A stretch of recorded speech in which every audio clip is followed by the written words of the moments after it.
Hey, what's up guys, Red here. So a lot of stuff has been going on and I think you'll find it interesting, so I'm going to share a few recent events that have happened on social media over the past 24 hours or so. So we're going to start with this right here. Yesterday was the Streamer Awards of 2022, and of course, based on what we normally talk about around here, I'm pretty sure the category you care the most about is Vtuber of the Year.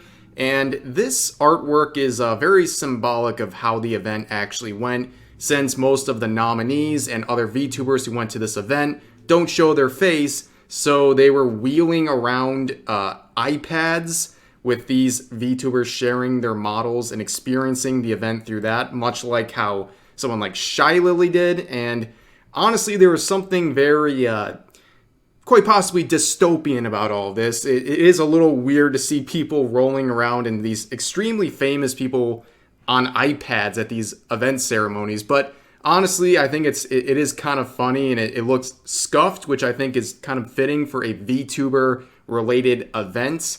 And speaking of scuffed, here is the final list of nominees before the Best VTuber of 2022 was announced. Now I want you to pause for a second and see if you can identify anything wrong with this list of nominees. Other than the choices. I'm not saying that. I'm just saying for what's there. Notice anything? Well, yeah, you have a spelling mistake down here. This is not Shy Lily. This is Fruit from VShojo. And this is not Shoto. This is Shy Lily, who should be down here. But yeah, in a current landscape where there is an exorbitant amount of hate being directed at VTubers right now for many different reasons that we'll cover in another video for another day, I'm going to have the more optimistic look at this and not assume this was any sort of an intentional jab and more just the result of a scuffed event and scuffed category of an award where maybe these people just aren't really familiar with VTubers. So I'm gonna go with the optimistic route and just think this was all just a goofy mistake or maybe even intentional for a laugh. Who knows? But these were the four remaining nominees: Iron Mouse, Shoto, Vebe, and Shy Lily, of course. And this was a pretty hyped up event. And, well, who's the winner, you're thinking? Well, of course, it was me. And as gracious as I am, you guys know I'm very humble and gracious, I decided to pass my award off. I decided to defer because I thought these guys could use it more than me. I know I'm the best VTuber that's ever existed, so I passed it down to Iron Mouse. In all seriousness, Iron Mouse was the big winner. I don't think that came as much of a shock to people. She has had an amazing year, an amazing career as well, and this was met with pretty universal praise. And one thing I want to point out is some people were kind of ruining the party in the replies and quote retweets and making other separate tweets, basically saying like, oh, so-and-so from Hololive should have won, or someone from Niji Sanji should have won. Now, I think it was definitely very interesting months back when they announced the nominee list and there was 0 Hololive or Niji Sanji members, but when it comes to the award itself, Iron Mouse didn't do anything. Iron Mouse is not the one responsible for excluding certain VTubers from the nominee list, and same with the other nominees. So, getting angry in the announcements, including her victory, isn't fair. It's not her fault. And once it got down to the nominee list, it was user voting. So the fans voted, and that was the result. It wasn't just the result of the event itself. So it's pretty unfair to be bringing up those things, especially in tweets like this celebrating Iron Mouse's win, because she had nothing to do with that. And again, being the optimist I am today, I woke up on the right side of the bed. So I'm going to say maybe, just maybe, these agencies like Hololive and Niji Sanju obviously have very popular and successful VTubers. Maybe they just opted out of this entire award ceremony. Maybe they just said they don't want their talents being a part of it for whatever reason. Or maybe even taking even more optimistic view, maybe the people who ran this just didn't really know much about VTubing, and this wasn't their best surface level look at things. And honestly, if that's the case, at least at the end of the day, someone very fitting won this award. I think everyone enjoys Iron Mouse. At one point this year, she was well over 100,000 active subs within a certain month period, which at the time she set the all-time record for most subs. She's done a lot of amazing things, and everyone's got good things to say about Iron Mouse. So obviously this was a very well-deserved victory as VTuber of the year for 2022. Now we're going to move on to some other random stuff I came across on Twitter. This is an interesting video, more of a meme. It's got a lot of attention. You can see all the views and likes, and there's a lot of quote retweets. So basically, you can see this guy. I'll play a little bit of it. One of his idols is performing, and he is obviously choreographing the moves right there with her and having a great time. Now, seeing a person having a good time on the internet, how do you think Twitter responded to this moment? Well, of course, they weren't happy. Some people were mocking this man, calling him a dork and a loser and creepy and all these things. And, you know, I wish more people in the world could have this much enthusiasm and passion for something that they enjoy. Honestly, to have that kind of inner peace and confidence in yourself and your passions, to be able to get up there and essentially mimic her performance and do so having the time of your life, that is something I think everyone would want to have. You know, it's not something to be made fun of. I think this is a very wholesome, nice moment, and leave it to Twitter users to be miserable and the replies and quote retweets making fun of a man for enjoying idols. Yeah, not too crazy of a thing for Twitter. I mean, we all know how this works. So there's another thing I wanted to point out. It's been a while since we really talked about AI and AI-generated art on this channel. Now, I've seen a lot of people talking about this post in particular. It is, of course, Kiara from How Alive, and people were quick to call out this post because it uses her official art tag.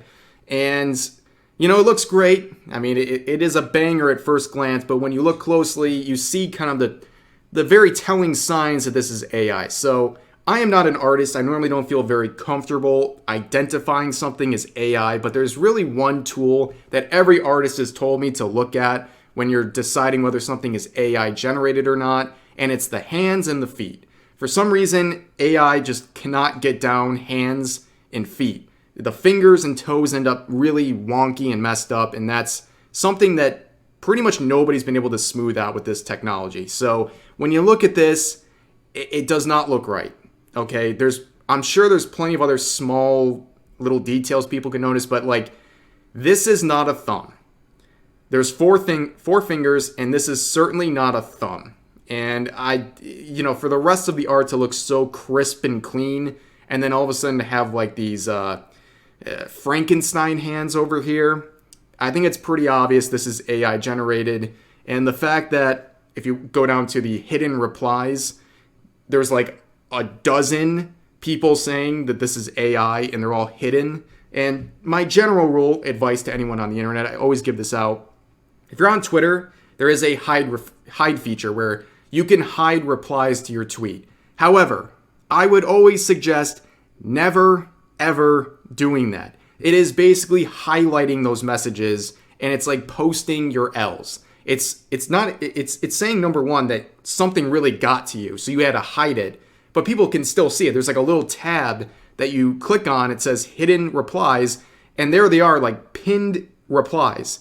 And normally, it's just a bad tool to use. That's my advice. It makes you look, in this case, guilty because you're hiding people trying to prove that it's AI generated, and it just doesn't help your case. And while I think there's a lot of experimental use for AI, a lot of fun use, like I give people permission to use my model in AI software, and people have messed around with it to make art based on my VTuber model. I personally don't really care for that sort of thing. If you want to do it, go for it. I don't care. But you have people like Kiara who have outright said that they don't want AI created art, especially this type of art, to be included in their art tag. So when that happens, it's just a full stop. You know, I'm not trying to like overly demonize people who still do this, but if you're going to make AI generated art, and especially if you're going to use it based on someone else's artwork or VTuber model, you better make sure they're okay with this stuff before you use their official art tag. I mean, it's really as simple as that. It's just a comfortability issue. If you're, they say they're not comfortable with this thing, full stop. Just don't use their tag for the AI generated art. And from what I can understand with Kiara's point of view, she doesn't necessarily mind you using AI generated tools to play around with, but just don't use her official art tag. It seems very simple, and people like that are just very stubborn about it, and I don't know why the post isn't just taken down. Like it serves no purpose, and it's just putting Kiara in an uncomfortable position. But moving on from that, this is a pretty disturbing little arc here. We have this actress from Stranger Things, and she is talking about her experience dealing with some of her bosses in Hollywood and how she is now focusing on Twitch instead of acting because of some terrible situations she has been put in. Now, before we listen to what she had to say, I know like when we're dealing with accusations about anything to do with sexual misconduct, everyone's thinking of the Kwite situation right now. And as it stands on the 12th of March, things have taken a big turn. I don't know if I'm going to talk about the Kwite situation. If you guys really want me to, I can. But I think things are looking pretty... It looks like it's pretty open and shut at this point. If you don't... The quickest rundown of that imaginable... Basically, about a month ago, someone comes out with allegations that Kwite had sexually abused them, and everyone in the world just canceled Kwite. He lost like 50,000 subscribers overnight, and people were making hashtags, drop Kwite, and all that kind of stuff. And as it turns out, he made it in a very lengthy response video yesterday, and essentially dismantled everything that was accused of him. And even his biggest skeptics are realizing that he is an innocent man. And it's a very ugly situation about people believing things without evidence and jumping to conclusions. But I will say there's a lot to learn from what she's about to say here, because I know people will be sensitive about these types of accusations being made. But when it comes to Hollywood, we're not just talking about random content creators. We're talking about Hollywood. If you went into a room full of Hollywood producers, closed your eyes, and pointed your finger in a random direction, there's like a 50-50 shot you're landing on some kind of a predator or terrible person. Hollywood has an immense problem with this kind of stuff. It's very well documented, and really the industry is so corrupt that these things aren't going away, even with the immense amount of attention being paid to these creepy producers taking advantage of their position of power and money to sexually take advantage of actors and other people working for them and under them. And what she's going to share, I think, is pretty on point with a lot of people's experiences with Hollywood producers. Turning down acting projects and deciding to stream more.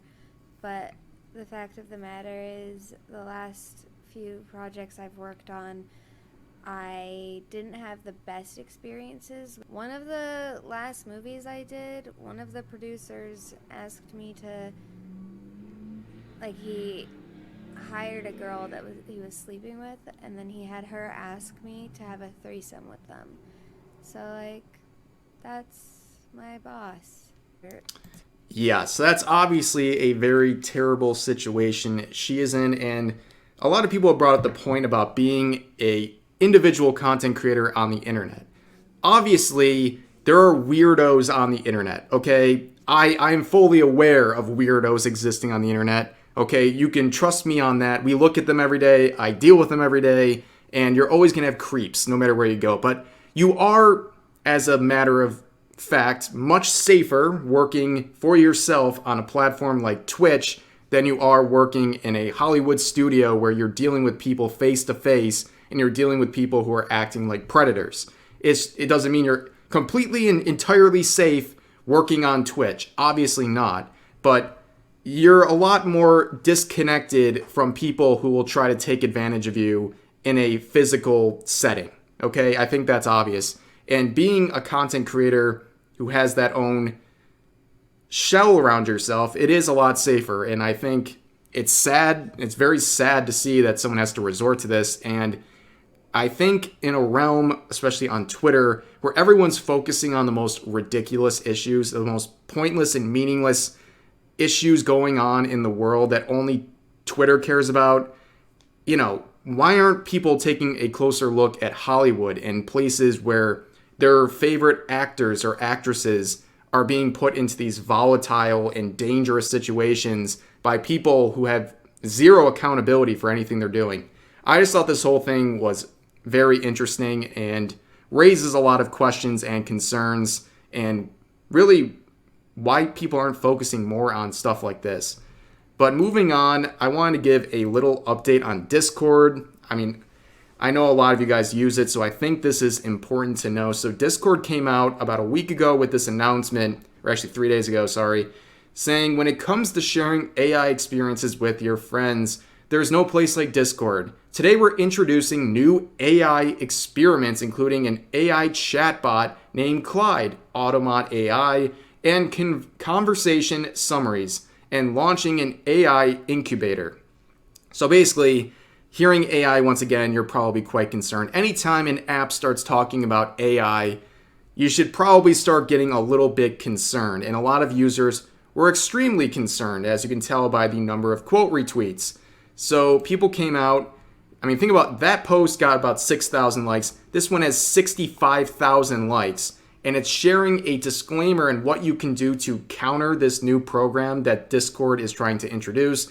And you have to turn off these settings right here. And if you're using Discord, I highly recommend you go into your settings and your privacy and safety and shut these off right here.